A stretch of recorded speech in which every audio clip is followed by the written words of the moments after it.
You said the arrival of non-human intelligence is a very big deal. And this photo, taken in 2016, feels like one of those quiet moments where the earth shifted beneath us, but not everyone noticed. What did you see back then that the rest of us might have missed? In 2016, we didn't understand what was now going to happen, but we understood that these algorithms were new and powerful.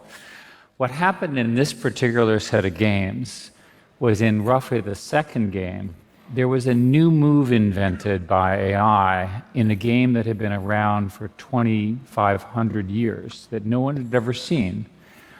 Technically, the way this occurred was that the system of AlphaGo was essentially organized to always maintain a greater than 50% chance of winning. And so it calculated correctly this move, which was this great mystery among all of the Go players, who are obviously insanely brilliant, mathematical and intuitive players. The question that Henry, Craig Mundy, and I started to discuss, right, is what does this mean? How is it that our computers could come up with something that humans had never thought about? I mean, this is a game played by billions of people. And that began the process that led to 2 books, and I think, frankly, is the point at which the revolution really started. If you fast forward to today, it seems that all anyone can talk about is AI, especially here at TED. But you've taken a contrarian stance. You actually think AI is underhyped. Why is that? And I'll tell you why. Most of you think of AI as, I'll just use the general term as ChatGPT. For most of you, ChatGPT was the moment where you said, oh my God, this thing writes, and it makes mistakes, but it's so brilliantly verbal. Right, that was certainly my reaction. Most people that I knew did that. It was visceral, yeah. This was 2 years ago. Since then, the gains in what is called reinforcement learning, which is what AlphaGo helped invent and so forth, allow us to do planning. And a good example is look at OpenAI O3 or DeepSeek R1, and you can see how it goes forward and back, forward and back, forward and back. It's extraordinary. In my case, I bought a rocket company because it was like interesting, and I know as one does. As one does, and it's an area that I'm not an expert in, and I want to be an expert. So I'm using deep research, and these systems are spending 15 minutes writing these deep papers. It's true for most of them. Do you have any idea how much computation 15 minutes of these supercomputers is? It's extraordinary. So you're seeing the arrival, the shift from language to language. Then you had language to sequence, which is how biology is done. Now you're doing essentially planning and strategy. The eventual state of this is the computers running all business processes, right? So you have an agent to do this, an agent to do this, an agent to do this, an agent to do this, and you concatenate them together, and they speak language among each other. They typically speak English language. I mean, speaking of just the sheer compute requirements of these systems, let's talk about scale briefly. You know, I kind of think of these AI systems as hungry hippos. They seemingly soak up all the data and compute that we throw at them. They've already digested all the tokens on the public internet, and it seems we can't build data centers fast enough. What do you think the real limits are, and how do we get ahead of them before they start throttling AI progress? So there's a real limit in energy. I'll give you an example. There's one calculation, and I testified on this week in Congress, that we need another 90 gigawatts of power in America. My answer, by the way, is think Canada, right? Nice people full of hydroelectric power, but that's apparently not the political mood right now. Sorry. So 90 gigawatts is 90 nuclear power plants in America. not happening. We're building zero, right? How are we going to get all that power? This is a major, major national issue. You can use the Arab world, which is busy building 5 to 10 gigawatts of data centers. India is considering a 10 gigawatt data center. To understand how big gigawatts are is think cities per data center. That's how much power these things need. And the people look at it and they say, well, there's lots of algorithmic improvements and you will need less power. There's an old rule, I'm old enough to remember, right? Grove giveth, Gates taketh away, okay? The hardware just gets faster and faster. The physicists are amazing, just incredible what they've been able to do. And us software people, we just use it and use it and use it. And when you look at planning, at least in today's algorithms, it's back and forth and try this and just watch it yourself. There are estimates, and you know this from Andreessen Horowitz reports, it's been well studied, that there's an increase in at least a factor of 100, maybe a factor of 1,000 in computation required just to do the kind of planning. The technology goes from essentially deep learning to reinforcement learning to something called test time compute, where not only are you doing planning, but you're also learning while you're doing planning. That is the, if you will, the zenith or what have you of computation needs. That's problem number one, electricity and hardware. Problem number two is we ran out of data, so we have to start generating it, but we can easily do that because that's one of the functions. And then the third question that I don't understand is what's the limit of knowledge? I'll give you an example. Let's imagine we are collectively all of the computers in the world, and we're all thinking based on knowledge that exists that was previously invented.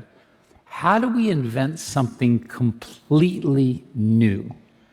So Einstein. So when you study the way scientific discovery works, biology, math, so forth and so on, what typically happens is a truly brilliant human being looks at one area and says, I see a pattern that's in a completely different area. It has nothing to do with the first one. It's the same pattern.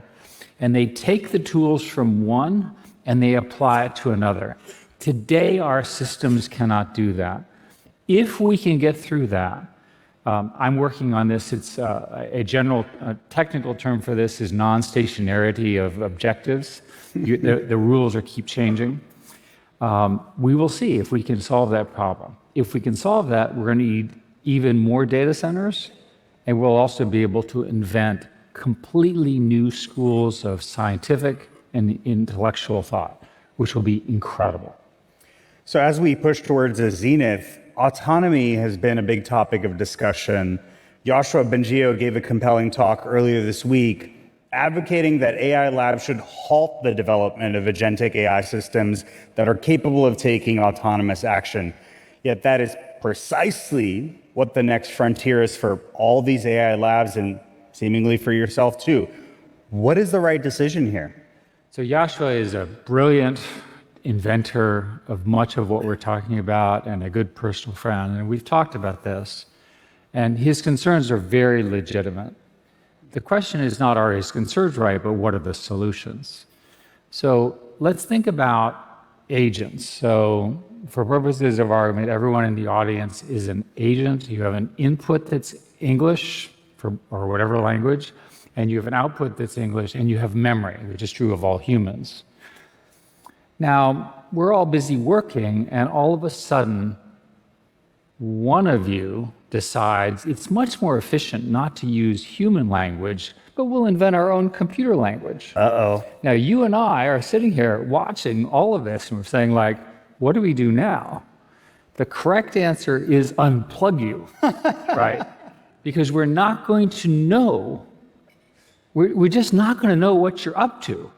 And you might actually be doing something really bad or really amazing. We want to be able to watch. So we need provenance, something you and I have talked about, but we also need to be able to observe it. To me, that's a core requirement. There's a set of criteria that the industry believes are points where you want to metaphorically unplug it.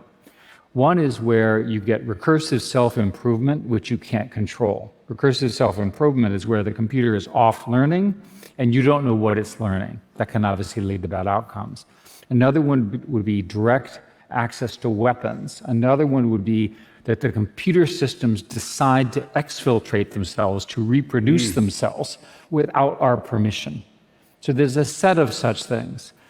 The problem with Yasha's speech with respect to such a brilliant person is stopping things in a globally competitive market doesn't really work. Instead of stopping agentic work, we need to find a way to establish the guardrails, which I know you agree with because we talked about it. Yeah. I think that brings us nicely to the dilemmas, and let's just say there are a lot of them when it comes to this technology. The first one I'd love to start with, Eric, is the exceedingly dual-use nature of this tech, right? It's applicable to both civilian and military applications. So how do you broadly think about the dilemmas and ethical quandaries that come with this tech and how humans deploy them? In many cases, we already have doctrines about personal responsibility. A simple example, I did a lot of military work and continue to do so. The US military has a rule called 3000.09, generally known as human in the loop or meaningful human control. You don't want systems that are not under our control.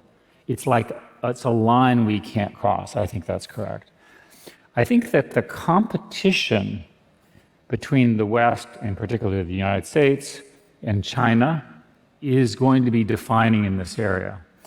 And I'll give you some examples. First, the current government has now put in essentially reciprocating 145% tariffs.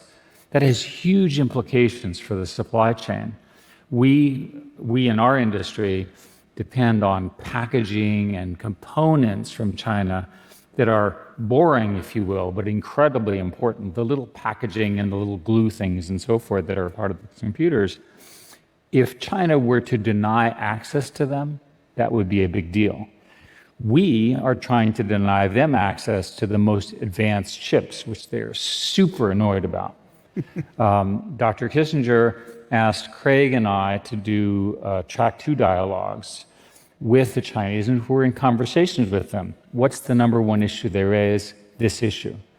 Indeed, if you look at DeepSeek, which is really impressive, they managed to find algorithms that got around the problems by making them more efficient. Right. Because China is doing everything open source, open weights, we immediately got the benefit of their invention and have adopted it into US things. So we're in a situation now, which I think is quite tenuous, where the US is largely driving, for many, many good reasons, largely closed models, largely under very good control. China is likely to be the leader in open source unless something changes, and open source leads to very rapid proliferation around the world. This proliferation is dangerous at the cyber level and the bio level, but let me give you why it's also dangerous in a more significant way, in a nuclear threat way.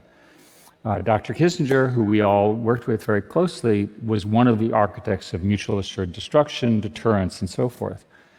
And what's happening now is you've got a situation where, I'll use an example. It's easier if I explain. You're the good guy, and I'm the bad guy, okay? You're 6 months ahead of me, and we're both on the same path for superintelligence, and you're going to get there.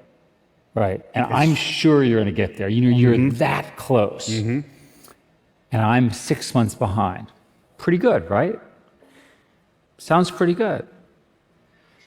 No, these are network effect businesses. And in network effect businesses, it is the slope of your improvement that determines everything. So I'll use OpenAI or Gemini. They have 1,000 programmers. They're in the process of creating 1 million AI software programmers. What does that do? First, you don't have to feed them except electricity. So that's good. And they don't quit and things like that. Second, the slope is like this. Well, as we get closer to superintelligence, the slope goes like this.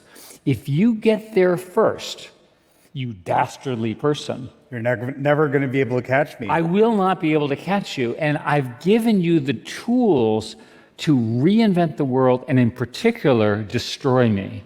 That's how my brain, Mr. Evil, is going to think. So what am I going to do? Sabotage. The first thing I'm going to do is try to steal all your code. And you've prevented that because you're good. And you were good. So you're still good at Google.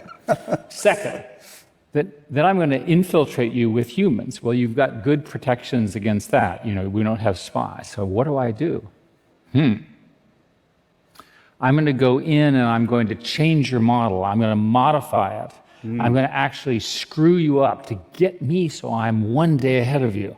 And you're so good, I can't do that. What's my next choice? Bomb your data center.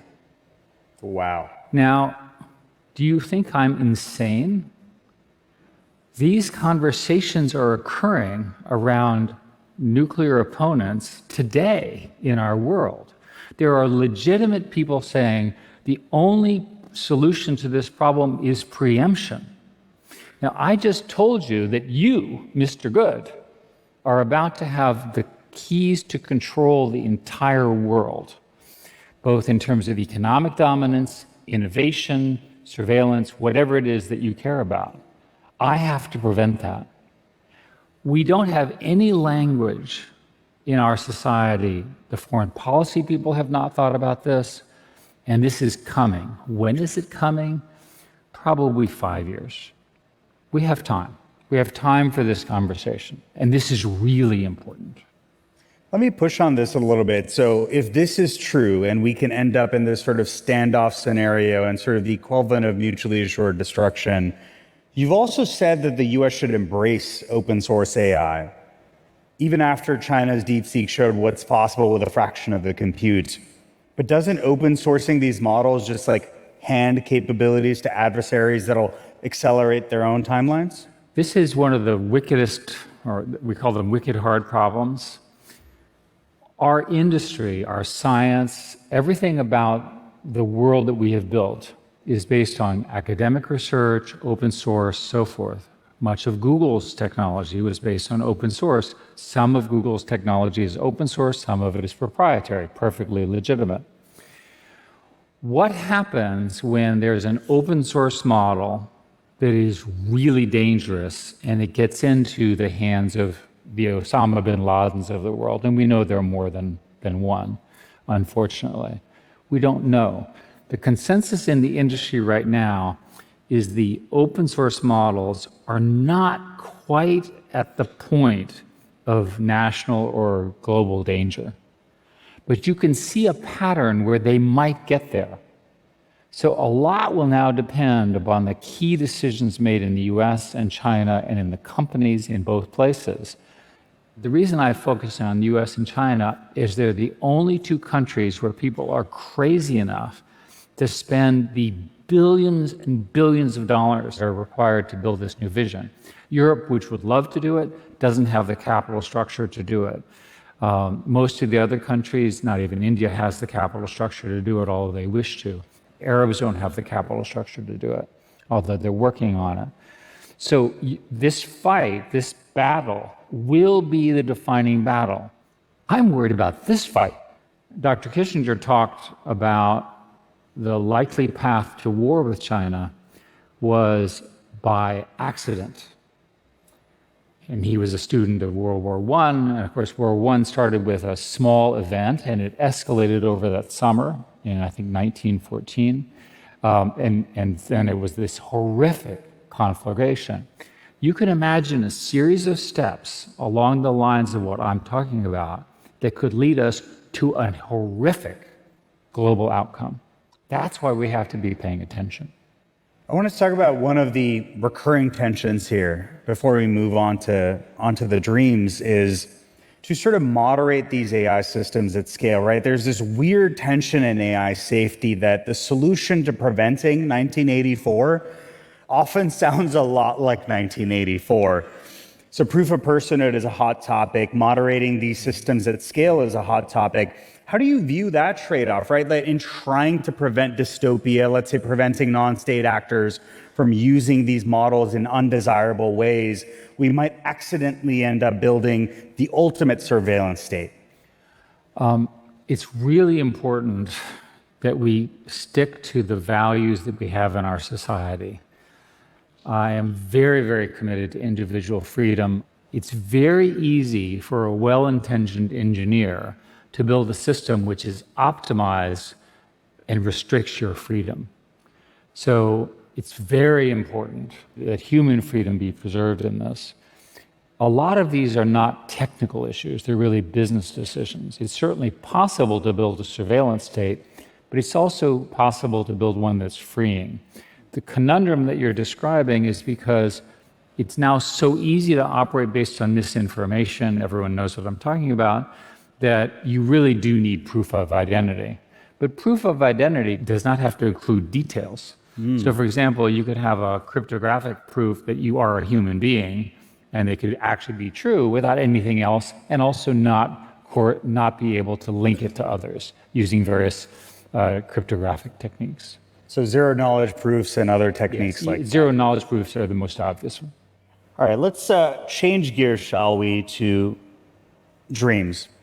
In your book, Genesis, you strike a cautiously optimistic tone, which you obviously co-authored with Henry Kissinger.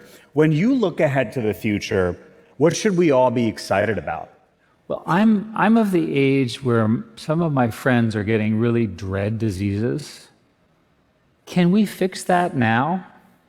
Can we just eliminate all of those? Why can't we just take these and right now eradicate all of these diseases? That's a pretty good goal. I'm aware of one nonprofit that's trying to identify in the next 2 years all human druggable targets and release it to the scientists. If you know the druggable targets, then the drug industry can begin to work on things. I have another company I'm associated with which has figured out a way, allegedly, it was a startup, to reduce the cost of stage 3 trials by an order of magnitude. As you know, those are the things that ultimately drive the cost structure of drugs. That's an example. I'd like to know where dark energy is, and I'd like to find it. I'm sure that there is an enormous amount of physics in dark energy, dark matter. And think about the revolution in material science. Infinitely more powerful transportation, infinitely more powerful science, and so forth. I'll give you another example. Why do we not have every human being on the planet have their own tutor in their own language to help them learn something new, starting with kindergarten? It's obvious. Why have we not built it? The only possible answer is there must not be a good economic argument. The technology works.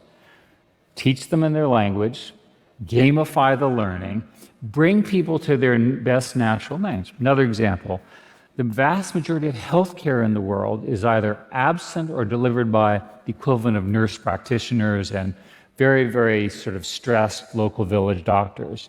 Why do they not have the doctor assistant that helps them in their language treat whatever with, again, perfect healthcare? I can just go on. There are lots and lots of issues with this world of the digital world. It feels like that we're all in our own ships in the ocean and we're not talking to each other. In our hunger for connectivity and connection, these tools make us lonelier. We've got to fix that, right? But these are fixable problems. They don't require new physics. They don't require new discoveries. We just have to decide. So when I look at this future, I want to be clear that the arrival of this intelligence, both at the AI level, the AGI, which is general intelligence, and then superintelligence, is the most important thing that's going to happen in about 500 years, maybe 1,000 years in human society, and it's happening in our lifetime. So don't screw it up. Let's say we don't. Yeah. Let's say we don't screw it up. Let's say we get into this world of radical abundance. Let's say we end up in this place and we hit that point of recursive self-improvement. AI systems take on the vast majority of economically productive tasks. In your mind, what are humans going to do in this future? Like, are we all sipping pina coladas on the beach, like engaging in hobbies? You tech liberal, you. You must be in favor of UBI. No. Look, humans are unchanged in the midst of this incredible discovery. Do you really think that we're going to get rid of lawyers? No, they're just going to have more sophisticated lawsuits, right? Do you really think we're going to get rid of politicians? No, they'll just have more platforms to mislead you. Sorry. Oh my God. I can just go on and on and on. The key thing to understand about this new economics is that we collectively as a society are not having enough humans. Right. Look at the reproduction rate in Asia is essentially 1.0 for two parents. This is not good, right? So for the rest of our lives, the key problem is going to get the people who are productive, that is in their productive period of lives, more productive to support old people like me, right, who will be bitching that we want more stuff from the younger people. That's how it's going to work. These tools will radically increase that productivity. There's a study that says that we will, under the set of assumptions around agentic AI and discovery and the scale that I'm describing, which is a lot of assumptions, that you'll end up with something like 30% increase in productivity per year. Having now talked to a bunch of economists, they have no models for what that kind of increase in productivity looks like. We just have never seen it. It didn't occur in any rise of a democracy or a kingdom in our history. It's unbelievable what's going to happen. Hopefully we will get it in the right direction. It is truly unbelievable. Let's bring this home, Eric. You've navigated decades of technological change. For everyone that's navigating this AI transition, technologists, leaders, citizens that are feeling a mix of excitement and anxiety, what is that single piece of wisdom or advice you'd like to offer for navigating this insane moment that we're living through today? So one thing to remember is that this is a marathon, not a sprint. One year I decided to do a 100-mile bike race, which is a mistake. And the idea was, I learned about spin rate. Every day you get up and you just keep going. You know from our work together at Google that it's when you're growing at the rate that we're growing, you get so much done in a year, you forget how far you went. Humans can't understand that. And we're in this situation where the exponential is moving like this. As this stuff happens quicker, you will forget what was true 2 years ago or 3 years ago. That's the key thing. So my advice to you all is ride the wave, but ride it every day. Don't view it as episodic and something you can end, but understand it and build on it. Each and every one of you has a reason to use this technology. If you're an artist, a teacher, a physician, a business person, a technical person, if you're not using this technology, you're not going to be relevant compared to your peer groups and your competitors and the people who want to be successful. Adopt it and adopt it fast. I have been shocked at how fast these systems, as an aside, my background is enterprise software. And nowadays, there's a model protocol from Anthropic. You can actually connect the model directly into the databases without any of the connectors. I know this sounds nerdy. There's a whole industry there that goes away because you have all this flexibility now. You can just say what you want, and it just produces